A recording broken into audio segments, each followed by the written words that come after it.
그러면 이제 세 번째 시간, 교회의 역할의 나머지 부분, 교회 사역의 중심이 복음이어야 한다 하는 내용 살펴보고요. 그 다음에 교회의 그 사역이 어떤 방식으로 또는 어떤 태도로 취해져야 하느냐, 이제 교회의 성격이라고 되어 있는 자발적인 섬김이라는 부분과 적응성이라고 하는 부분까지 하면 이제 오늘 강의는 다 끝납니다. 자, 교회 사역의 중심은 복음이다. 여기 253페이지 볼게요. 우리는 이제 교회가 행하는 모든 일에 대하여 기본적인 형태를 부여하는 유일한 요소, 즉 교회의 전체 기능의 중심부에 놓여 있는 요소인 복음, 즉 좋은 소식을 면밀히 살펴보는 것이 중요하다. 그 단락 제일 끝에 보면 의심할 바 없이 복음은 교회가 행하는 모든 일의 근본에 놓여 있다. 교회가 하는 모든 일의 가장 핵심은 뭐냐? 복음이다. 복음 전도가 아니고 복음. 전도가 아니고 복음이에요. 복음. 예배도 복음. 그러니까 복음 하면 이게 이제 이건 조직신학에서 따로 다루는지는 모르겠는데 이제 전도와 관련해서 다룰 때 복음이 뭐냐? 복음이 뭐예요?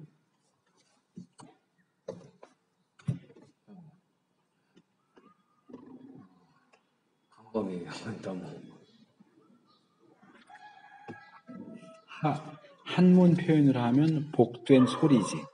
복복의 소리음해서 복음, 복된 소리. 그러니까 좋은 소식. 그러니까 헬라어 유앙겔리온도 좋은 소식. 좋은 소식. 뭐에 대한 좋은 소식? 우리 구원에 대한 좋은 소식. 우리가 죄인이어서 죽어서 지옥 갈 수밖에 없는데 예수님이 우리를 대신해서 십자가에 죽으시고 부활하셨기 때문에 예수님을 믿는 자는 누구든지 은혜로 값없이 구원을 얻을 수 있게 되었다. 그러니까 예수 믿고 구원받아라. 이게 복음이에요. 그래서 이 복음을 조금 더 구체화시켜서 말하면 십자가와 부활 이렇게 말할 수 있어요. 근데 이제 이런 식으로 개념 정리가 잘 안 돼 있어. 대부분의 교인들은. 복음 그러면 복음이 뭐지? 복음 말씀. 무슨 말씀? 성경 말씀. 성경 말씀이 복음인가? 크게 보면 맞기도 해. 성경 말씀이 다 복된 소식이지. 그래서 저도 그거를 새벽 예배 볼 때 교회 동생하고 그런 질문을 그 동생이 조금 이제 교회 생활, 신앙생활 빨렸기 때문에 이제 은혜 많이 받으면서 거기 말씀 믿고 은혜 받는 거에서 복음이 뭐냐 계속 그걸 반복적으로 물어봤거든요. 그러면서 구원과 복음인데 구원과 복음을 제대로 알아야 된다. 이거를 모르면은 정리를 못하면은 많이 할 거라고. 그리고 구원, 복음 그걸 전체적인 그 사전적인 의미가 뭘까 그래갖고 그럼 그 동생들 질문 사전적인 의미를 묵상하고 한번 정리해봐라. 그런데 제가 뭐랍니까 아무것도 없는데 나중에 자기가 박 터지라고 이걸 하는데 그때 딱 은혜를 TV를 통해서 그 잠실에 하늘과 비전교회 오영택 목사님 거기 그 목사님 설교하면서 새벽에 제가 쫙 들었는데 사전적인 의미가 이거다 했는데 그걸 적어놔야 돼. 답변을 그래갖고 질문했어야 하는데 근데 그 내용이 똑같더라고. 그때 알았어요. 사전적인 의미를. 그래서 일단 이제 이게 조직신학 체계하고 연결이 돼요. 복음 할 때는 구원에 대한 복된 소식. 언어적으로, 단어적으로 말하면, 내용적으로 말하면 십자가와 부활이야. 십자가와 부활. 그러니까 이 십자가와 부활을 조금 더 확대시키면 예수 그리스도이지. 복음은 예수 그리스도에 대한 구원과 관련된 예수 그리스도에 대한 내용이고 이걸 확대하면 구원론이지. 우리가 어떻게 구원받을 것인가. 근데 우리가 구원을 다루려면 삼위일체 하나님과 인간의 창조와 타락, 그러니까 신론, 그 다음에 인론, 인간론, 그 다음에 기독론, 예수님이 누구신가, 뭘 하셨는가, 그 다음에 구원론, 이렇게 다뤄야지. 그러니까 이런 조직신학적인 체제가 이 복음이라는 것으로 압축될 수 있어요. 이걸 압축해서 넣으면 최종적으로 나오는 게 복음이에요. 그러니까 이 복음을 아주 단순화시켜서 말하면 전도할 때 쓰는 용어, 문구, 예수 믿고 구원받으세요. 이게 복음이야. 예수 믿고 구원받는다. 예수를 믿어야 구원받는다. 그래서 이걸 확대시키면 66권의 성경 하나님의 말씀이 되는 거고 압축시키면 복음, 예수 믿고 구원받아라가 되는 거예요. 그리고 중간 과정들에서는 이제 어디에 초점을 맞추느냐에 따라서 구원론이 될 수도 있고 인간론이 될 수도 있고 기독론이 될 수도 있고 신론이 될 수도 있고 그렇지.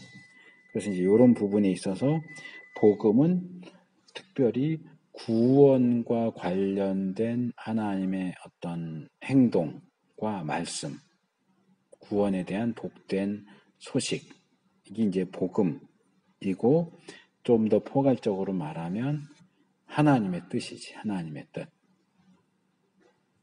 이 세상을 창조하시고 구원하시는 하나님의 뜻이 성경 말씀 안에 들어있고 그것을 요약하면 결국 예수 믿고 구원받아라가 되는 거고 그걸 한 단어로 말하면 복음이야. 그래서 그것이 교회가 하는 모든 행위와 기능들의 핵심이 되어야 된다. 핵이 있어야 된다. 그러니까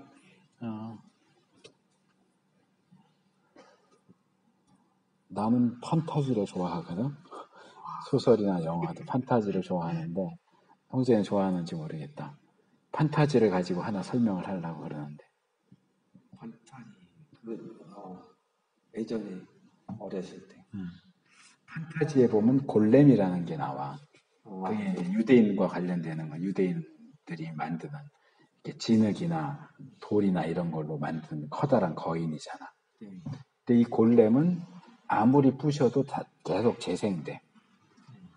골렘을 부실 수 있는 방법은 뭐냐 하면 골렘 안에 들어가 있는 어딘가에 있는 핵을 부셔야 돼. 골렘을 형성시키고 움직이게 만드는 원동력이 되는 핵이 위치는 다 달라. 뭐 머리에 있을 수도 있고 심장에 있을 수도 있고 다리에 있을 수도 있고 그런데 이 핵을 부수지 않는 한 골렘은 계속 부셔도 계속 다시 붙어지고 재생하고 한다고. 그래서 이제 판타지 소설이나 영화에 보면 골렘을 부수는 방법은 핵을 부숴야 된다는 거야. 근데 교회의 핵이 뭐냐? 복음이야. 골렘의 핵은 그냥 핵이지만 교회의 핵은 복음이야. 복음이 빠지면 교회는 기능이 정지가 돼. 네, 복음이 핵심이라고. 핵심 인물이 예수 그리스도. 그래서 교회가 무슨 일을 하든지 간에 그 일은 다 복음을 기준으로 해야 된다. 그래서 이 복음이 도대체 그렇다면 뭐냐? 예수님의 얘기를 하면서 여기 예수님이 처음 사역을 시작할 때 회개하라 천국이 가까이 왔다. 복음을 믿어라. 이렇게 하죠.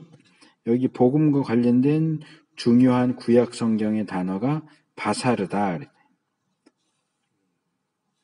마지막 단에 253페이지. 이것은 좋은 소식을 선포한다. 그런 뜻이다. 그러니까 이 헬라어로 말하면 유앙겔리조마이라고 하는 동사하고 여기 254페이지 밑에서 둘째 단에 나오죠. 유앙겔리조마이 이것은 복음을 전한다. 유앙겔리오는 복음 명사. 유앙겔리조마이는 동사. 그러니까 유앙겔리조마이에 해당되는 히브리어가 여기 말하는 바사르라고 하는 거예요. 그래서 뭐 용어는 그 정도만 알아도 되고 어쨌든 좋은 소식을 전한다. 그러니까 원래는 유앙겔리조마이는 어떤 의미냐 하면 그리스 로마 배경에서 예를 들어서 그 나라에 왕자가 태어났다. 황태자가 태어났다. 그러면 황궁에서부터 전령을 보내서 나라의 곳곳에 전령을 보내서 포고문을 내리지. 언제 황태자가 태어났습니다. 그러니까 그렇게 나가서 황태자가 태어났다 하는 게 유앙겔리조마이야. 동사. 좋은 소식을 전하다고 거기서 전해지는 내용이 복음, 유앙겔리온이야. 좋은 소식. 근데 기독교적으로는 그러니까 일반적인 의미에서 유앙겔리온은 모든 종류의 좋은 소식이야. 아이가 태어났다든지 합격이 됐다든지 회사가 많은 이익을 남겼다든지 어떤 종류든 모든 종류의 좋은 소식은 다 유앙겔리온이라고 말할 수 있겠지만 기독교적인 의미에서 유앙겔리온은 구원에 대한 좋은 소식이다. 우리가 예수 믿으면 구원받을 수 있다. 우리가 구원받도록 하기 위해서 예수님이 십자가에 죽으시고 부활하셨다. 이걸 특별히 우리가 복음이라고 부르는 거야.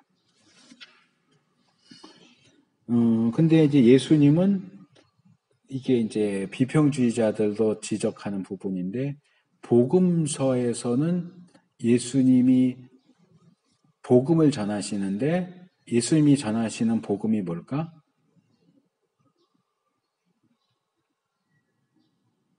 예수님이 지상생애 동안 뭘 전하셨어? 무슨 내용? 전한 내용이 뭐야? 전도하신 내용이 뭐야? 내용. 전도를 하셨는데 전도하면서 무슨 내용을 얘기하셨냐? 그렇지. 예수님이 전하신 복음은 하나님 나라의 복음이야. 근데 우리가 전할 때는 우리의 복음에 전하는 내용은 뭐지? 예수 그리스도와 십자가와 부활이지. 그러니까 예수님은 그런 적이 아주 없는 건 아니지만 많은 경우 복음을 전하실 때 하나님 나라가 다가왔다, 회개해라, 복음을 믿어라 이렇게 하시지 하나님 나라가 다가왔다, 나를 믿어라 이렇게 하시진 않아. 거의. 나를 믿어라라는 말씀을 전혀 안 하시진 않아. 몇 번 나오긴 하지만 예수님은 하나님 나라를 주로 전하셨지 자기 자신을 전하지 않으셨다고. 근데 예수님이 부활 승천하신 이후에 사도들은 뭘 전해? 하나님 나라를 전하기도 하지만 하나님 나라에 가려면 예수님을 믿어야 된다. 십자가와 부활을 전했다고. 그래서 비평주의 학자들이 뭐라고 얘기를 하냐면 복음을 전하던 자가 예수님이 복음의 내용이 되었다. 그렇게 얘기를 해. 예수님이 복음을 전했어. 근데 사도들에 의해서는 예수님 자신이 복음의 내용이야. 예수님은 자신을 내용으로 삼지 않았고 하나님 나라를 내용으로 삼아서 전했는데 사도들은 예수님을 복음의 내용으로 삼아서 전했다는 거지. 그렇게 놓고 볼 때 둘 다 복음은 복음인데 예수님이 전한 복음과 사도들이 전한 복음이 달라졌다는 거지. 예수님이 전한 복음은 하나님 나라의 복음. 사도들이 전한 복음은 예수라는 복음. 그래서 왜 이게 달라졌느냐? 예수의 가르침과 사도의 가르침이 다르지 않느냐? 특별히 예수의 가르침과 바울의 가르침이 다른 것 같다. 그렇게 보는 거지.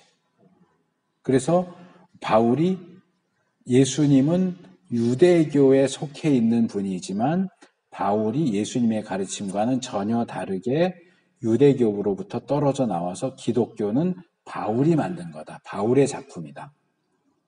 예수와 바울이 어떤 관계를 가지고 있느냐. 그래서 많은 신학자들이 예수와 바울이라는 이름의 책들을 썼어요. 예수와 바울의 관계가 어떠냐. 우리 전통적인 입장은 바울은 예수님의 가르침을 그대로 계승한 사람이다. 라고 보는 거고 비평주의에서는 바울은 예수의 가르침과 전혀 관계가 없는 사람이다.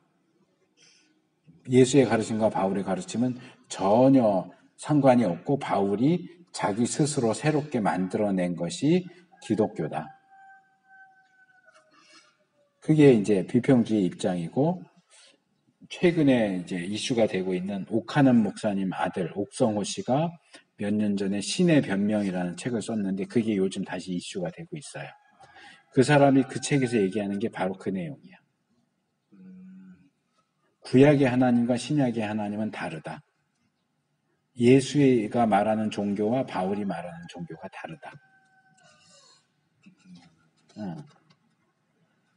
근데 우리는 그 부분을 인정하지 않는다는 거죠. 근데 이렇게 복음의 내용이 하나님 나라에서 예수 그리스도로, 그렇다고 사도들이 하나님 나라를 전하지 않았느냐? 그렇진 않아. 하나님 나라로 들어가는 걸 얘기하면서도 하나님 나라에 들어가려면 예수를 믿어야 된다라고 하는 부분이 강조된 것뿐이지 바뀐 건 아니거든. 그래서 이걸 바뀌었다, 변경됐다라고 볼 게 아니고 어느 부분이 더 강조가 됐느냐 하는 쪽으로 이해하는 것이 필요하다 하는 것을 지적을 하고 있고, 또 하나는 이 복음과 관련된 용어들, 바울이 사용한 용어들을 여기 제시하고 있어요. 255페이지 중간부터. 유앙겔리온과 유앙겔리조마이라는 용어를 가장 많이 사용한 사람은 바울이다. 그리고 이것을 특별히 마지막 단락, 말하거나 듣는다, 말한다, 듣는다 하는 것과 관련해서 단어를 사용하고 복음과 관련해 여러 단어들을, 동사들을 사용해요. 유앙겔리조 마이는 복음을 전하다, 좋은 소식을 전한다. 카탄겔로, 케루소, 랄레오, 그노리조, 디다스코, 아나티데미, 아쿠오, 프로아쿠오, 파라람바노, 데코마이 이런 표현들을 쓴다는 거예요. 그러니까 이제 이 부분은 뭐냐면 카탄겔로는 뭔지 모르겠다 나도. 이 안겔로가 보낸다 그런 거니까 복음을 전한다 아마 이런 뜻인 것 같고, 카탄겔로는 복음을 전한다. 케루소는 선포한다 그런 뜻이에요. 외친다. 그러니까 아까 말한 그 전령이 가서 사람들을 모이시오 큰 소리로 소리 지르면서 왕자가 태어났으면 이렇게 소리 지르는 그런 행위. 그러니까 좋은 소식을 소리를 질러서 전한다. 선언한다. 선포한다. 그런 뜻이고, 랄레오는 말한다. 말한다는 뜻이고, 그노리조는 알게 한다. 가르친다. 알게 한다는 뜻이고, 디다스코가 가르친다. 아나티데미는 넘겨준다. 그런 뜻이에요. 그러리죠. 가르치다. 알게 한다. 알게 한다. 디다스코가 가르친다. 그럼 이제 받는 사람 입장에선 아쿠오, 듣는다. 프로아쿠오도 듣는다. 좀 더 강조적인 의미. 파라람바노는 넘겨받는다. 데코마이는 받아들인다. 그러니까 복음이 전해지면 복음을 듣고 받아들이고 전해주는 것을 물건 이렇게 이거 받으세요 하고 주면 받는 것처럼 복음을 이렇게 넘겨주고 넘겨받고 이런 이제 동사 표현들이 바울에 의해서 많이 사용되고 있다. 그러니까 이게 이제 복음이 뭔가를 이해하고 복음이 어떤 방식으로 전해질 수 있는가를 이해하는 것을 돕는 표현들이고 설명들이죠. 그러면 복음이 그런 식으로 뭐 가르쳐지고 선포되고 뭐 논쟁도 하고 뭐 이런 방식으로 전해지는데, 그럼 그렇게 전하는 복음의 내용은 뭐냐? 256페이지. 내용은 뭐냐? 바울은 어느 곳에서도 복음의 교의들에 대한 완전하고 상세한 진술을 제공하고 있지는 않지만 어떤 인용 구절들은 그것을 포함하고 있는 것으로 지시한다. 로마서 1장 3절에서 4절. 육신으로는 다윗의 혈통에서 나셨고 성육신, 성결의 영으로는 죽은 가운데 십자가와 그 다음에 부활하여 능력을 하나님의 아들로 인정되신 우리 주 예수 그리스도이신 하나님 아들에 관한 복음. 예수님의 우리 사도신경에 외우는 내용하고 비슷하죠. 성육신, 고난, 죽음, 부활, 승천, 하나님의 아들, 우리의 구원자. 이런 내용들이 복음의 내용이다. 또 고린도전서 15장에는 받은 것을 전했다. 성경대로, 성경 구약의 예언대로 예수님이 우리 죄를 위해서 죽으셨고 장사 지낸 바 되었다가 다시 살아나서 보이셨다. 그러니까 이게 요약하면 십자가와 부활이 되는 거예요. 그래서 디모데후서에도 다윗의 씨로 죽은 자 가운데서 다시 살아나신, 이게 십자가와 부활에 가장 가까운 요약이겠지. 그래서 요약하면 바울은 복음을 예수 그리스도에게 집중하는 것, 하나님께서 그를 통하여 행하셨던 것으로 보았다. 복음의 내용이. 복음의 특징들은 하나님의 아들로서의 예수 그리스도의 신분, 그가 인간이셨다는 것, 죄를 위한 죽음, 장사됨, 부활, 그 후에 나타나심, 장래의 심판으로 오심. 그래서 요약하면 바울의 견해에 의하면 예수 그리스도가 복음이다. 복음, 십자가와 부활 확대시키면 예수 그리스도가 복음이다. 그래서 사도들은 몇몇 경우에 그리스도의 복음이라는 표현을 사용하기도 한다. 또 하나, 바울이 반대하거나 반박하고 있는 것을 주목하는 것은 복음의 어떤 기본 요소들을 결정하는 또 다른 방법이다. 그러니까 바울이 이건 아니야 라고 하는 것은 복음에 들어갈 수 없다는 얘기죠. 갈라디아서에서 예를 들어서 우리가 행위를 통해서 의를 얻을 수 있다. 이건 복음이 아니다. 다른 복음이다. 그러지. 그러니까 복음에는 행동해야 돼. 행동도 해야 돼. 믿기만 하면 안 되고 행동도 해야 돼. 그러면 그건 복음이 아니라는 거예요.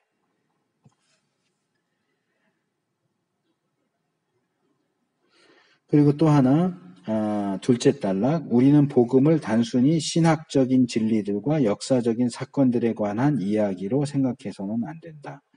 그러니까 복음이 예수님의 십자가와 부활을 다루지만 그건 그냥 단순히 이런 일이 있었어. 이야기, 과거 이야기. 그런 게 아니라는 거지. 우리가 그걸 믿음으로 받아들여야 된다. 믿어야 하고 받아들여야 하는 대상이지 그냥 이야기거리인 것이 아니다. 그래서 지난번에도 역사 관련해서 히스토리에하고 게슈이테 얘기를 했잖아요. 히스토리에는 객관적인 사실로서의 역사, 게슈이테는 우리에게 무언가를 요구하는 역사. 이러이러했으니까 너 그래서 어떻게 할래? 그러니까 복음도 게슈이테랑 같은 거야. 예수님이 십자가에 죽으시고 부활하셨어. 그걸로 끝이 아니고 예수님 십자가에 죽으시고 부활하셨어. 그래서 너 어떡할 건데? 그래서 너 예수님을 믿을 거야? 안 믿을 거야?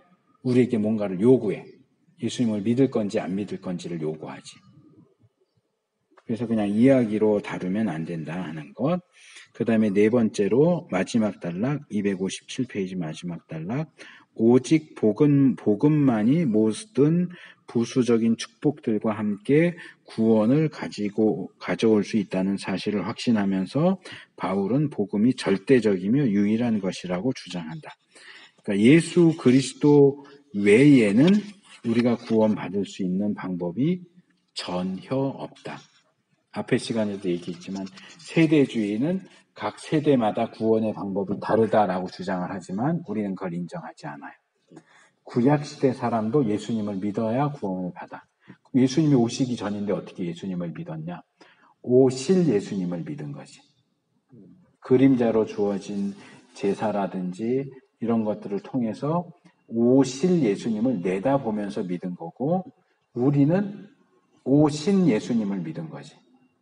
우리 과거에 오신 분을 되돌아보면서 믿는 거야. 지금 우리 시대에 예수님 계시지 않잖아, 이 땅에는. 그러니까 우리는 오신 예수님을 믿는 거고 구약 성도들은 오실 예수님을 믿은 거고 예수님과 동시대 사람들은 와 계신 예수님을 믿은 거겠지.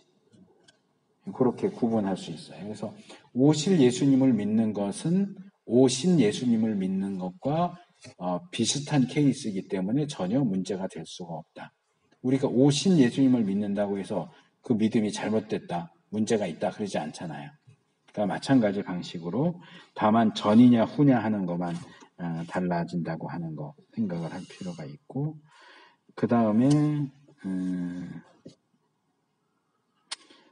259페이지 둘째 단으로 넘어오면 이제 이 복음만이 유일한 구원의 방법이다라고 하는 것에 대한 설명이 여기 258페이지 쭉 나와 있고 259페이지 첫째 단락까지 계속 나오는 거고요.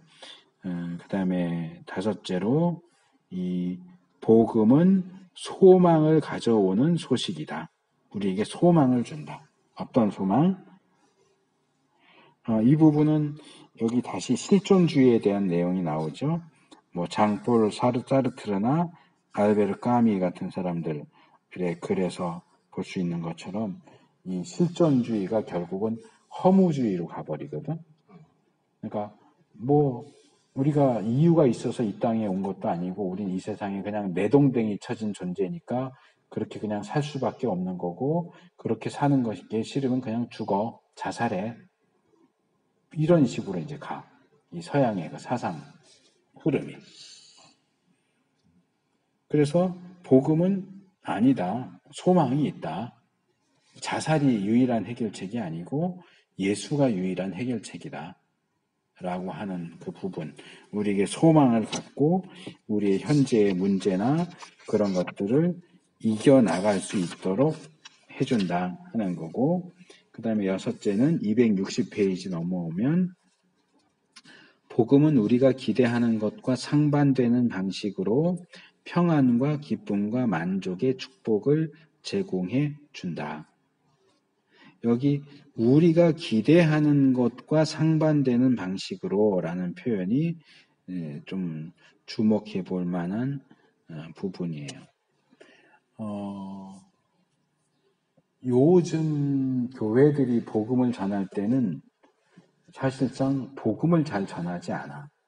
복음을 전하지 않고 홍보하듯이 해. 그래서 예수 믿으면 병이 낫는다. 예수 믿으면 사업이 성공한다. 예수 믿으면 자녀가 좋은 대학 간다. 이런 식으로, 그건 나는 그 전도라고 안 보는데 그런 식으로 홍보 활동을 해. 그래서 교회 사람들이 왜 오느냐? 병 나으려고 오고, 사업 성공하려고 오고, 자식 좋은 대학 가기를 바라고 와. 근데 그런 걸 얻느냐? 얻는 경우도 있지만 얻지 못하는 경우가 사실은 더 많아요. 분명히 복음은 우리에게 복을 주는 것이 맞아. 그런데 우리가 기대하는 방식으로 주는 게 아니란 말이지. 교회 나가니까 병이 낫더라. 교회 나오는 사람들이 다 병이 나을까? 낫는 사람도 없지 않지만 다 낫지는 않아. 교회 나오던 사람이 다 사업이 어려운 어떤 사람들이 교회만 나오면 다 갑자기 사업이 번창하나? 그렇지 않아. 그러면 교회 나왔는데 병이 낫지 않고 사업이 잘 되지 않으면 복을 받지 못한 것이냐? 그건 우리가 생각하는 방식의 복인 거고, 하나님이 우리에게 주고자 하시는 복이 꼭 그런 것이냐? 그렇지 않다. 우리가 생각하고 기대하는 방식으로만 하나님이 복을 주시는 것이 아니라 하나님이 원하시는 방식으로 복을 주신다. 그래서 여기 중요한 표현이 나오는데요. 셋째 단, 그 인용문 위에 나오는 둘째 줄에 복음이 변경되면 교회의 생명력이 상실된다. 자, 내가 아까 말한 홍보. 예수 믿으면 병 나아요. 예수 믿으면 사업이 잘 돼요. 이거 복음을 변경시켰어. 십자가와 부활을 전해야 되는데 건강의 복음, 성공의 복음을 전했어. 그랬더니 어떻게 될까? 교회의 생명력이 없어져 버려. 내가 그 얘기를 하는데, 자, 병 나으려고 교회 나왔는데 병이 났어, 정말. 그럼 이 사람 교회 계속 다닐까? 병 목적을 이루었잖아. 병 나았기를 원해서 왔는데 병이 나았어. 그럼 나았으면 땡이지. 교회 계속 다녀야 할 이유가 있나? 근데 병 나으려고 교회 나왔는데 병이 안 나왔어. 그러면 교회 계속 다닐까? 병이 나아도 안 다니고 안 나아도 안 다녀. 왜? 낫기를 원해서 나왔는데 안 나왔는데 계속 나올 이유가 뭐가 있어? 그러니까 병이 나아도 그 사람은 교회 계속 안 다닐 거고 병이 낫지 않아도 교회 다니지 않을 거야. 그 교회는 어떠한 유익을 얻는 게 없는 거지. 잠깐 새로운 사람이 머물다 가는 것뿐이지. 그러니까 이 교회가 홍보를 할 게 아니라 복음을 전해야 돼. 십자가와 부활을 전해야 된다고. 건강과 축복, 성공을 전할 게 아니고. 그래서 그런 변경된 복음을 전하니까 교회가 변질되는 거예요.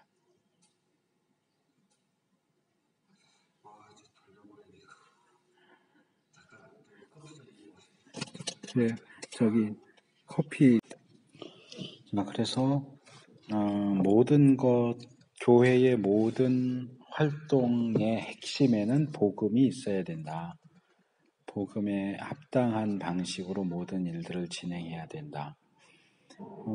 내가 모교회에서 전도사 생활할 때 한 번 그런 일이 있었어요. 그때는 이제 중고등부 학생회가 1년에 한 번 정도 뭐 문학의 밤 이런 거를 했었었어. 그러니까 뭐 학생 성가대 준비도 하고 뭐 시낭독도 하고 뭐 장기자랑 비슷하게 해서 이렇게 믿지 않는 친구들 토요일 날 저녁 때 초청해서 한 2시간 정도 뭐 이렇게 행사 같은 거 이제 하면서 하는 그런 일들을 대부분의 교회들이 했었는데, 한 번은 내가 그걸 취소시켰어. 하지 말라고. 그러니까 아이들도 알기 때문에 말을 해. 우리가 이거 하나님의 영광을 위해서 해야 된다라고 말은 하는데 정작 연습할 시간에 안 나와. 뭐 성가대 연습이라든지 뭐 약속을 해놓고서는 안 나오고 농땡이 피고 주일날 교회 오면 말로는 계속 하나님의 영광을 위해서 해야 된다고 막 이러길래 너희들 그런 식으로 할 거면 하지 마라. 그런 식으로 하는 거는 결국 10계명 가운데서 하나님 이름을 망령되이 일컫지 말라 하는 거기에 해당된다고 나는 생각한다. 너희가 정말 하나님의 영광을 위해서 한다면 성심성의껏 준비를 해야 되고, 준비하는데 참석하지도 않으면서 말로만 하나님 영광을 위해서 한다. 그게 어떻게 하나님의 영광을 위해서 하는 거냐. 그따위를 할 거면 하지 마라. 올해 문학의 밤 안 하겠다. 그래서 취소를 시켰던 적이 있어요. 그래서 우리가 교회가 이런저런 일들을 하면서 말로 하나님의 영광을 위해서 복음에 합당하게 복음적으로 한다라고 말하는 것과 실제로 어떻게 하느냐가 반드시 일치하지 않는다는 거야. 그러니까 우리가 하는 것이 정말 복음적인지를 늘 말씀에 비춰봐야 돼.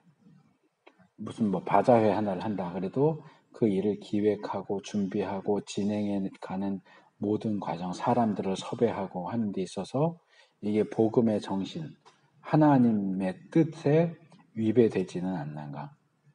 뭐 예를 들어서 그렇게 바자회 하면서 누군가에게 엄청 손해를 입히면서 물건을 가져온다. 그러면 그건 복음의 정신에 맞지 않는 거야. 뭐 1,000원짜리 사와가지고 뭐 선교 이름 붙여갖고 5만 원에 판다. 그건 도둑질이지, 사기지. 이득을 붙여도 적절하게 붙여서 팔아야지. 1,000원짜리 사갖고 와서 5만 원 받고 파는 건 아무리 선교라는 이름을 붙여도 그거는 사기에 가깝지. 근데 이런 것들이 합리화가 된다는 거지. 교회 안에서. 교회 안에서뿐만 아니라 믿는 사람들 안에서. 내가 예전에 근무했던 기독교 출판사 한 군데가 있었는데, 거기는 한 직원이 10명도 안 되는 조그만 출판사에 이제 전집류 편집해서 내는 출판사였는데, 그 목사가 순복음 계통에 그냥 군소신학교를 나왔어. 그러다 보니까 목회는 가능성이 없고 동기들 몇 명이 기독교 출판사를 한 거야. 그러다가 이제 결국 서로 싸워서 이제 각각 나눠졌는데, 내가 나중에 이제 거기를 들어간 거지. 처음에 이제 지필로 했다가 이제 팀장, 과장 했었는데, 보니까 참 이 사장이라는 사람이 목사인데 정말 골 때려. 결혼을 했는데 집에 안 들어가. 그러니까 이 출판사가 주의 일이다 이거야. 주의 일을 한다고 집을 안 들어가.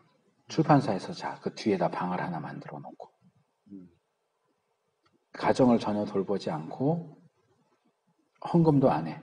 왜냐하면 자기는 자기 인생을 하나님께 드렸기 때문에 헌금을 따로 할 필요가 없대. 헌금도 하지 않고 그 다음에 직원들 월급도 제대로 안 줘. 그러면서 주의 일을 하는 거니까 헌신하고 희생하라고 요구를 해. 그리고 자기는 그 출판사 뒤쪽에 방 마련해 놓은 데다가 할부로 디지털 피아노 사다 놓고 띵띵띵띵 거리고 할부금 받으러 오면 없다고 그러라 그러고 이건 내가 볼 때는 완전히 사기꾼이야. 예수님 이름 팔아서 사기치는 거야. 그래서 거기 내가 한 1년 정도 있다가 나와버렸어요. 근데 그런 중소 기독교 출판사가 그런 케이스들이 굉장히 많아. 거의 사기꾼 수준이야. 일반 평신도들, 나는 이제 뭐 팀장이고 하니까 신학을 했고, 그땐 전도사 시절이었지만, 뭐 교정 보고 이러는 거 다 전도사들 시키지 않잖아. 일반 성도들 면접 봐서 뽑아놓고 시키면서 월급 제대로 안 주고, 그런데 주의 일이니까 참아라, 견뎌라, 이런 식으로 한다고. 그건 복음적이지 않아.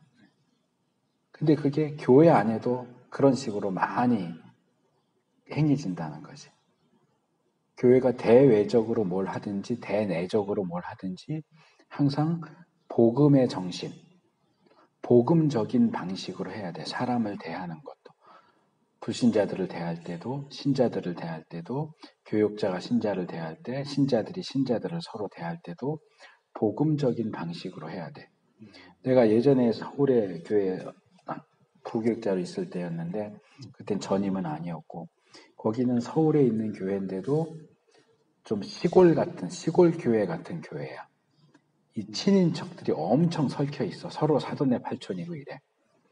그러니까 전혀 몰랐는데 이쪽 가서 얘기하면 얘기가 저기로 다 들어가는 거야. 서로 다 친인척이니까. 근데 어느 정도로 사람들이 이렇게 끈끈하고 친했냐 하면 내가 한 번은 그 장면을 보고 깜짝 놀랐어. 물론 자기들끼리는 농담으로 하는 얘기야. 근데 그런 농담이 교회 안에서 행해질 수 있다는 것 자체가 나한테는 너무 충격적이었어. 같이 모여서 이렇게 식사 준비해서 밥 먹고 그런 식의 모임이 많았어, 거기는. 친하니까, 교인들끼리.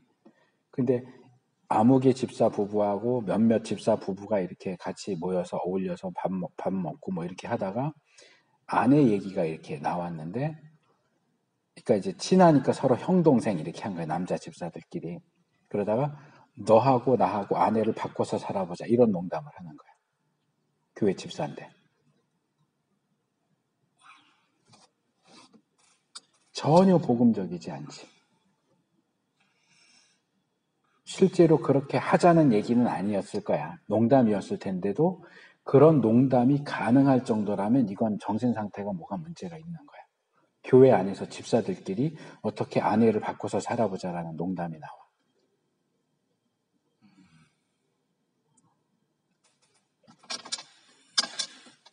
그래서 우리가 항상 말씀에 우리 자신을 비추어 보고 개인적인 생각이나 행동이나 교회의 공적인 어떤 주장이나 하는 일에 진행해가는 일들이 정말 복음적인가? 사랑의 교회도 문제가 되는 것 중에 하나가 교회를 그렇게 크게 중축하면서 나라 땅을 몰래 침범했어. 지하 주차장인가 뭔가 한다고 하면서 지하철하고 연결되면서 여기까지가 우리 땅인데 여기가 나라 땅인데 여기를 지하를 파면서 이만큼을 뺏어 먹은 거야, 몰래. 그런 거는 복음적이지 않은 거지. 교회가 도둑질을 한 거지. 나라 땅을 도둑질한 거지. 그러면서도 하나님의 영광을 위해서 그랬다고 그러고 건축 다 짓고 뭐 하나님이 하셨습니다. 하나님이 나라 땅 뺏어 먹으셨어? 자기들이 불법적으로 일하면서 자꾸 하나님의 이름을 판다고. 전혀 복음적이지 않아. 아까 예를 들었던 뭐 아내 어쩌고 했던 그 교회도 교회 이제 하다 보면 필요에 따라서 뭐 증축도 하고 옆에 뭐 이렇게 간이 시설도 하고 그러잖아. 이거 가끔가다 나라에서 항공 촬영을 한다고. 그래서 여기 지붕이 없었는데 지붕이 생겼으면 이걸 신고하고 허가 받아서 거기를 만들어야 되는데 신고 없이 해놓으면 이건 불법 시설이기 때문에 철거 명령이 내려온다고. 그래서 철거 명령이 내려왔었어. 그래서 이걸 이미 돈 들여서 했는데 이걸 정말 청구해야 되나 어떻게 해야 되나 막 그러는 와중에 나도 이것도 전에 들은 얘기야. 내가 직접 본 건 아니고 내가 그 교회 가기 전에 일이었으니까 장로님 한 분이 걱정 말라고 내가 해결한다고 그러고 나서 그 일이 흐지부지 됐어. 구에서 그거 철거해라 이렇게 하다가 그 장로님이 그러고 나서 얼마 지나서 그걸 요구하지도 않고 재촉하지도 않게 됐대. 어떻게 됐을까? 뇌물 쓴 거야. 그게 복음적인가? 교회가 법을 안 지켜.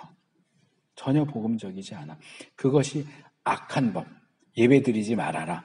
예수 믿지 말아라. 교회 나가지 말아라. 이런 거라면 우리가 저항해야 되겠지만 정상적인 실정법을 교회 자체가 어기면서까지 그렇게 하면 안 돼. 그거는 아까 마태복음 6장에서 예수님 말씀하신 것처럼 불법을 행하는 것이. 그것도 하나님의 이름으로. 그런 세세한 하나하나까지도 교회가 하는 일들이 복음적이냐, 교회가 하려고 하는 일들이 과연 복음에 합당한가를 늘 비추어 봐야 한다는 것이. 그래서 훈련병이 훈련소 막 들어가면 군기가 바짝 들어서 누가 옆에서 탁 건드려도 몇 번 훈련병 아무개 이렇게 하는 것처럼 교회 안에는 그 복음의 정신이 여기까지 꽉 차 있어서 누가 툭 건드려도 복음, 예수 그리스도, 십자가, 부활 이게 나올 수 있어야 된다는 거예요. 근데 말은 복음, 십자가, 부활을 얘기하는데 하는 거 보면 세상 사람들하고 하나도 다를 게 없어. 이중장부 만들고 뇌물 주고 음란하고 몇 년 전도 아니다. 작년엔가 이제 교회 세금 내도록 됐잖아, 법이. 그래서 그 교회 세금 내는 문제를 우리가 어떻게 해야 할까? 기독교 단체에서 몇 군데에서 연합해서 공청회를 했던 적이 있어. 근데 거기 어느 우리 한국 기독교에 꽤 알려진 중진 정도 되는 목사 한 분이 이중장부 얘기를 했어.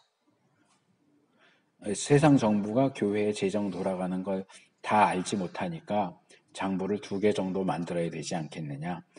정부에 보여줄 장부, 교회 안에서만 이해되는 장부. 결국 이중장부잖아. 그건 뭐야? 결국 탈세하자는 얘기야. 근데 어떻게 목사가 탈세하자는 얘기를 공적인 그 모임에서 할 수 있느냐고. 이게 사고 방식이 세상적이야. 세속적이야. 복음적이지 않아. 그런 사람이 목회는 복음적으로 할까? 그렇지 않아. 교회의 모든 일들도, 목사의 모든 일들도, 신자들이 하는 모든 일들도 복음적이어야 돼. 입으로 뭐라고 말하느냐가 중요한 게 아니고 실제 삶에서 정말 복음의 원리, 하나님의 뜻에 합당한 방식으로 그런 일들을 하는지를 늘 말씀에 비춰보지 않으면 가랑비에 옷 젖듯이 어느 사이에 내가 악당이 돼버려. 어느 사이에 내가 깽단 속에 들어가 있어. 롯이 아브라함과 떠나서 요단 들판에 있다가 점점점 소돔 고모라 가까이로 이사 가다가 어느 사이에 소돔 성 안에 들어가 있는 것처럼 우리가 악당이 돼서 악당의 소굴에 들어가 있어. 간판은 여전히 교회야. 간판은 교회에 붙이고 있고 간판은 그리스도인이라고 붙이고 있는데 이미 악당이 돼서 악당 중에서도 중진급 내지는 악당 대장이 되어 있어. 그래놓고도 자기는 그리스도인이라고 교회라고 그러는 경우들이 너무나 많다는 거야. 그건 더 이상 교회가 아니에요. 그래서 그 교회가 진행하는 모든 일들이 교회가 일을 처리하는 방식이 복음적이냐. 모든 일의 중심, 핵심에 복음이 있어야 한다. 이 굉장히 중요한 부분입니다. 자, 마지막으로 교회의 성격이라고 되어 있는데 성격이라는 건 거기 둘째 줄에 있는 것처럼 교회가 자기 기능들을 수행하는 태도나 경향에 대한 얘기니까 어떤 방식으로 일을 어떤 식으로 해야 되느냐. 형제가 요리 일을 하니까 아르바이트로 요리 일 돕는 일을 얻어서 들어가도 거기 그렇게 들어온 사람들이 모두 똑같은 태도로 일하진 않아. 어떤 사람은 정말 열심히 하고 어떤 사람은 시간만 대충 떼어서 돈 받고 가야지 하고 대충 하는 사람도 있겠지. 그러니까 교회가 교회의 기능을 수행할 때 어떤 태도와 어떤 자세로 일을 해야 되느냐. 여기 2가지가 나와요. 첫째는 자발적인 섬김이어야 한다. 이건 강제적이면 안 돼. 나도 고민하는 부분 중에 하나인데 어떤 유명하게 알려진 목사님 한 분이 그런 글을 어디서 썼어. 내가 누군진 기억이 지금 안 나는데, 교회가 성도들에게 뭔가를 자꾸 요구해야 된다는 거야. 교회 나오라고 하고 섬겨야 된다고 그러고 봉사하라고 그러고 헌금해야 된다고 그러고 선교해야 된다고 구조해야 된다고 자꾸 해야 된다는 거야. 부담을 줘야 된다는 거야. 왜냐하면 그렇게 부담을 주지 않으면 이 사람이 정신 팔고 있다가 세상의 압력을 받아들이게 된다는 것이. 쓸데없이 쇼핑하러 가고 여행하러 다닌다 그러고 교회에서 고삐를 꽉 잡아야 딱 붙잡혀서 교회에 나와서 신앙생활을 할 텐데 이 고삐를 느슨하게 해놓으면 엉뚱한 데 가서 놀고 있기 때문에 그렇게 못하게 하려면 고삐를 꽉 조여야 된다. 과연 그게 올바른 방식일까? 기본적인 내 입장은 반대야. 교회는 훈련받는 곳이고 충전받는 곳이야. 그리스도인이 신앙생활을 하는 장소는 신앙생활을 해야 하는 장소는 교회가 아니고 세상이야. 그때 맨날 교회만 나오라 그러면 신앙생활은 언제 해?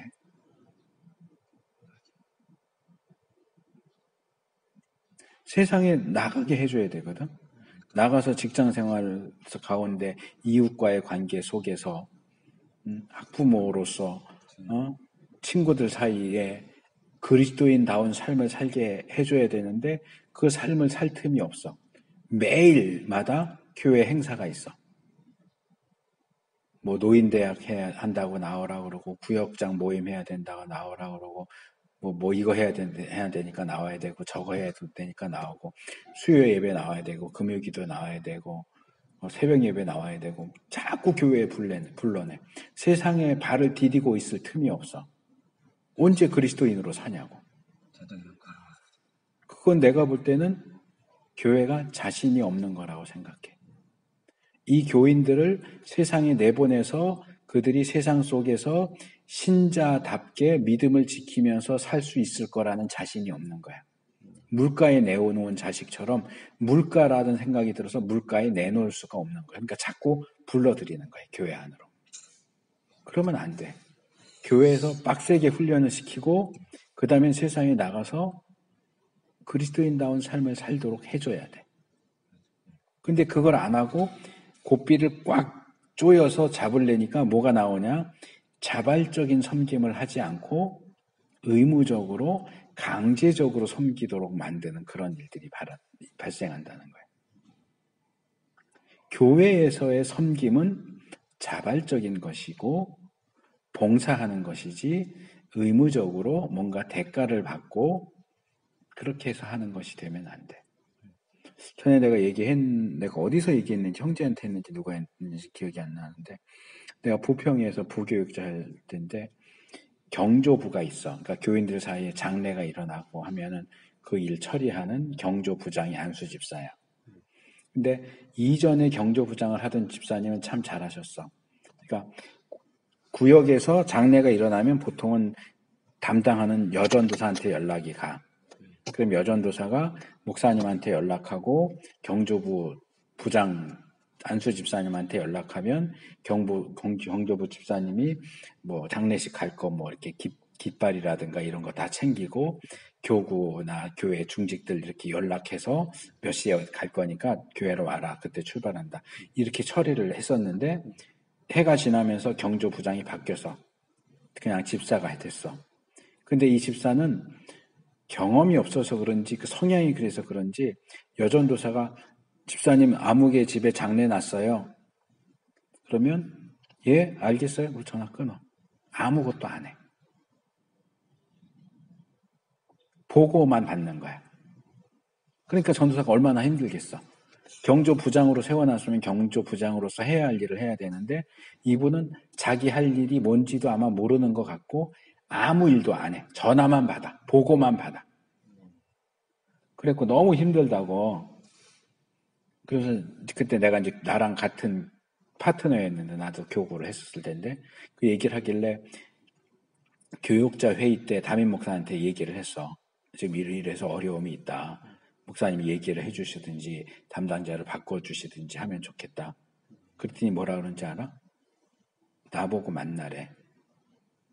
그 집사를, 경주부 부장 집사를 만나서 이 얘기를 하래. 열심히 일해야 안수 집사도 되지 않겠느냐. 안수 집사 될 테니까 세워줄 테니까 열심히 일해라. 그렇게 얘기를 하래. 그러면 열심히 할 거래. 직분을 미끼로 삼는 거야. 내가 그분 만나서 얘기 안 했어. 근데 그런 방식이 대부분의 교회에서 행해져. 내가 당신 지금 집사인데 안수 집사 시켜줄게. 권사 시켜줄게. 그러니까 봉사 더 열심히 해? 아니면 헌금 더 많이 해? 직분 세우면 권사직은 뭐 1인당 500만 원, 뭐 장로직은 1인당 1000만 원, 뭐 이런 건 일반적으로 교회 안에 널리 퍼져 있거든. 그게 성직 매매지 사실은. 내가 군소신학교에서 대충 공부하고 목사 세우는 것도 비판을 많이 하지만 교회 안에서 그렇게 장로 권사 세우면서 돈 걷는 것도 성직 매매야. 그래서 우리 장로교 헌법을 보면 교회의 직분, 직책, 장로, 안수집사, 서리집사 뭐 이런 거 쭉 얘기하면서 뭐가 나오느냐면 교회의 모든 직책은 봉사직이다. 명예직이 아니고 봉사직이다 이렇게 돼 있어. 그 봉사직이라는 게 여기 말하는 자발적으로 섬기는 직분이다라는 얘기야. 근데 교회가 뭘 하는지 알아? 명예권사를 줘. 명예권사를 주고 명예장로를 줘. 권사가 무슨 직분인데?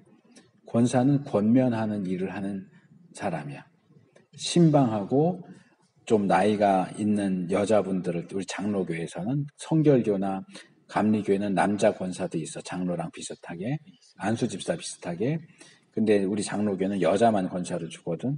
그러니까 뭐 요즘엔 나이가 많이 낮춰져서 40대나 50대 이 정도 권사를 세우면 신방하면서 젊은 20대, 30대 젊은 그 성도들 가정 이렇게 고민도 들어주고 상담도 하고 어떻게 신앙을 지킬 것인가 이렇게 돌보는 일을 하는 게 권사야. 근데 나이가 많아. 60대, 70대인데 집사를 주기도 뭐하고 권사를 주기도 뭐하고 그러니까 명예권사를 줘. 명예권사는 권사 일을 하지 않는데 권사 직분을 주는 거야. 장로교 헌법의 모든 직분은 명예직이라는 건 없다. 봉사직이다라고 돼 있는데 대부분의 교회가 명예직을 준다고. 헌법을 어기면서까지. 왜? 붙잡으려고.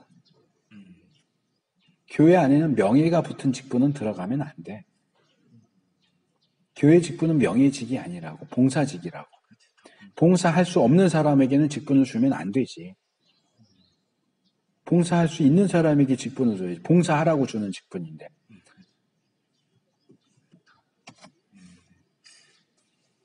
그러니까 이런 것들이 다 복음적이지 않아. 욕심이야.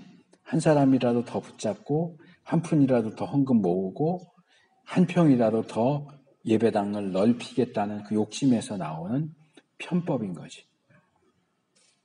그러나 교회의 모든 직분은 봉사직이다. 그러니까 이제 봉사직이다 할 때도 또 문제가 되는 게 예전에 한참 나 대학 다닐 때쯤에 문제 있던 게 성가대 지휘자가 봉사직이자 아니냐. 한참 싸웠었어. 전도사들은 사역을 하니까 사례비를 받잖아. 그럼 성가대 지휘자는 사례비를 받아야 될까? 교회 반주자는 사례비를 받아야 될까? 대부분 교회 반주 지휘자들은 또 좀 다르지만 반주자들은 그 교회 출신 청년들이나 이런 사람들을 시킨다고. 봉사직이야. 그러니까 이 사람들은 대부분 사례비가 안 나가. 1년에 한 번 뭐 선물을 준다든가 이렇게 처리하는 교회도 있고 용돈 수준에서 주는 교회도 있고 그러니까 이게 획일화가 안 돼 있어. 그러니까 이거 갖고 싸우는 거야. 그러면 돈을 받으면 봉사직이냐? 돈을 안 받아야 봉사직 아니냐? 그런데 봉사직이라고 하면서 예배마다 다 참석하라고 그러고 일은 빡세게 시키면서 돈 한 푼 안 주고 봉사직이라고 하면서 그렇게 일 시키는 게 올바르냐?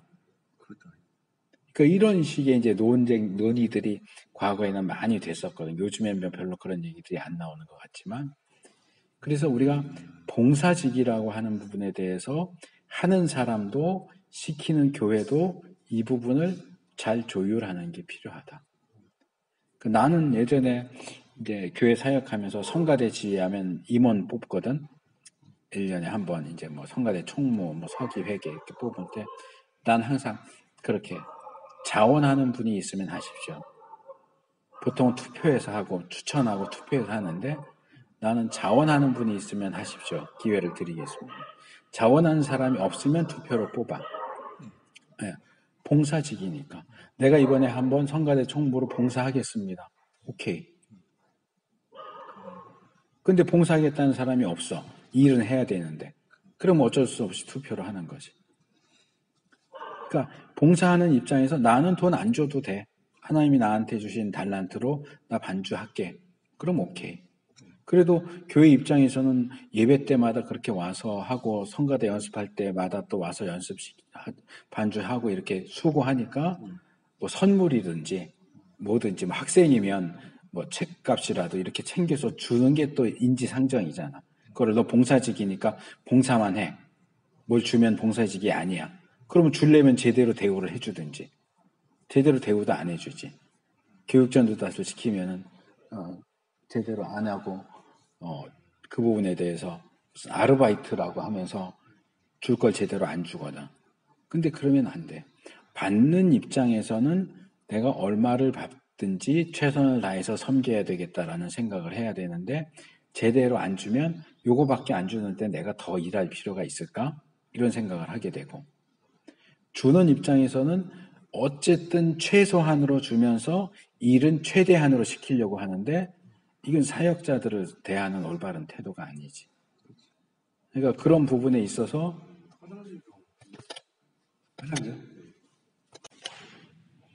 그래서 이 자발적인 섬김이라고 하는 건 굉장히 중요해요.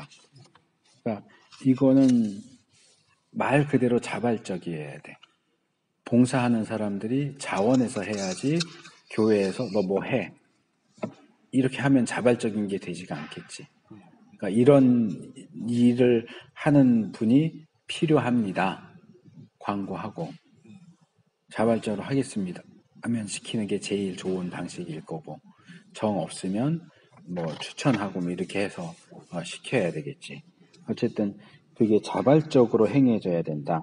여기 제일 밑에 나오지만 교회는 영적인 목적들을 강요하기 위하여 정치력을 사용하려고 하지는 않을 것이다.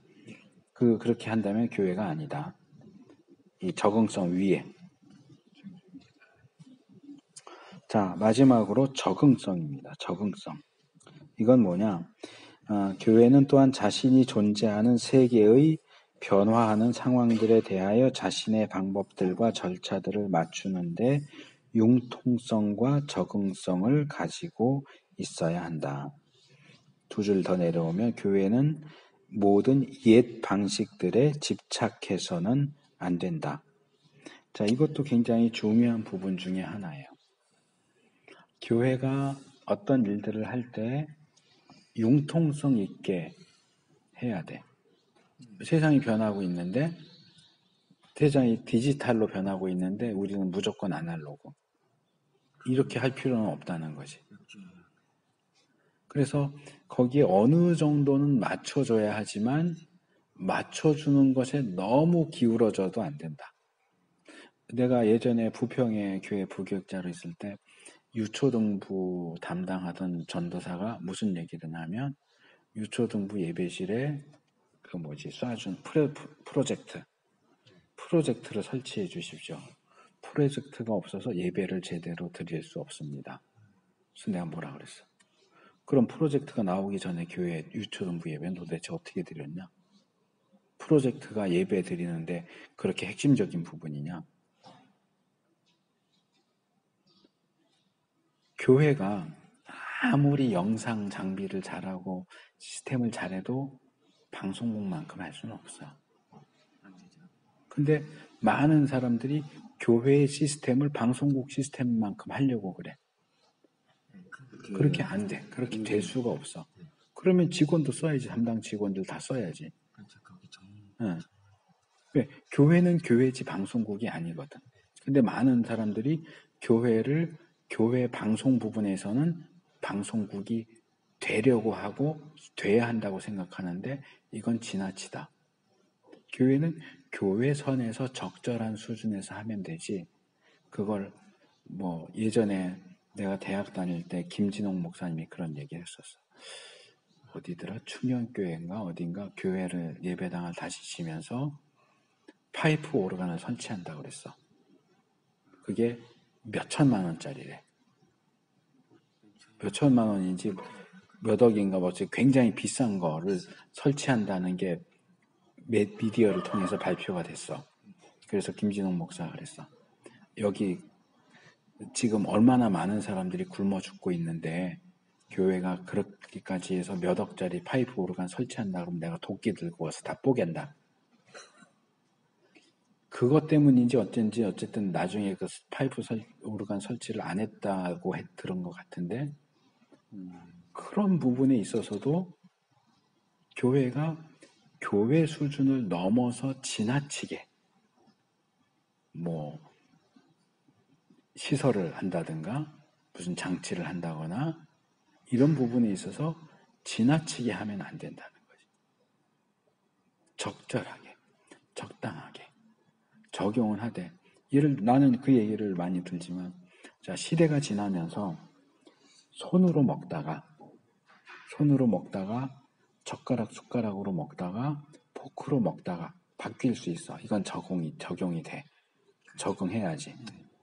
지금도 나는 손으로만 먹을래. 그렇게 하면 안 되겠지. 식당 가서 상견례 하는데도 가서 손으로 먹고 이러면 문제가 생기잖아. 근데 시대가 바뀌면서 음식을 먹는 도구는 바뀌고 적응할 필요가 있겠지만 아무리 시대가 바뀌어도 음식은 입으로 먹는 거지 귀로 먹지 않아. 이제 시대가 바뀌었으니까 이제부터는 우리 음식을 입으로 먹지 말고 한번 눈으로 먹어봅시다. 되나? 그건 적응이 안 되는 문제야. 근데 많은 교회들이 적응할 수 있는 부분, 손으로 먹을 거냐, 젓가락으로 먹을 것이냐, 포크로 먹을 것이냐, 이 부분에서만 적응을 하자는 게 아니고 지나치게 넘어와서 이제 입으로 먹지 말고 배꼽으로 먹어보자. 이건 적용할 수 있는 부분이 아니라고. 변할 수 있는 게 있고 변하면 안 되는 게 있어. 그러니까 도구적인 측면은 적응해야 되고 융통성 있게 해야 되겠지. 그러나 본질적인 부분, 본질적인 게 뭐야? 복음이야. 복음은 변할 수 없어. 예배를 하나님께 초점을 맞춰서 드려야 된다. 이건 변하면 안 돼. 과거에는 장구 치다가 오르간 치다가 풍금 치다가 지금은 키보드나 신디 치다가 이렇게 바뀔 수는 있어. 그러나 예배의 초점이 하나님이 아니라 목사에게 맞춰진다거나 뭔가 특송하는 누구에게 맞춰진다거나 선거철에 방문한 무슨 정치인에게 맞춰진다든가 이렇게 되면 안 된다. 그거는 변하면 안 되는 부분이야. 그러니까 변하면 안 되는 부분을 자꾸 손대려고 하면 교회가 더 이상 교회가 아닌 것이 돼. 그러나 변화시켜야 할 필요가 있는 부분을 계속 붙잡고 있으면 교회는 고리타분해지겠지. 시대에 뒤떨어지겠지. 내가 있던 아까 예를 들었던 서울에 있는 교회는 시골 교회 같다고 그랬잖아. 거긴 예배 시간에 써 붙이지는 않는데 남자 여자가 따로 앉아.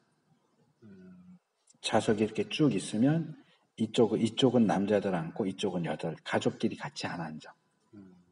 옛날에 그랬거든. 옛날에 우리 한국 교회가 가운데 이렇게 막 쳐놓고 서로 보이지도 않게 남자 여자 이렇게 앉았는데 그 교회도 그래. 만약에 지금도 예배드리는데 어떻게 남녀가 같이 앉아? 남녀 7세 부동석인데 남자 자리 여자 자리 따로 나눠 앉아. 이렇게 할 필요가 있을까? 그렇게까지 할 필요는 없어. 그런 건 변해도 돼. 그건 본질적인 게 아니니까. 그러니까 어떤 형식적인 측면, 도구적인 측면은 얼마든지 바뀔 수 있어. 적응하면 돼. 또 적응해야 돼. 그러나 본질적인 측면, 바뀌면 안 되는 부분은 그건 손대면 안 돼. 그래서 교회가 이런저런 일들을 하는 데 있어서도 이게 많은 목사님들이 부딪히는 게 그런 거야. 교회 부임해서 우리 이거 해봅시다. 그러면 우리 교회는 그런 거 한 번도 해본 적이 없는데요. 해본 적이 있느냐 없느냐가 기준이 되면 안 되거든. 그게 복음적이냐 아니냐, 교회로서 할 수 있는 부분이냐 하면 안 되는 부분이냐를 따져야지 우리가 해본 적이 있느냐 없느냐가 기준이 되면 안 된다고. 그러니까 그런 부분에 있어서 정말 정신을 똑바로 차리고 지켜야 할 것은 지키고 적응해 나가야 될 부분은 적응해 나가고 하는 그런 것들이 필요하다. 자, 여기까지 하겠습니다.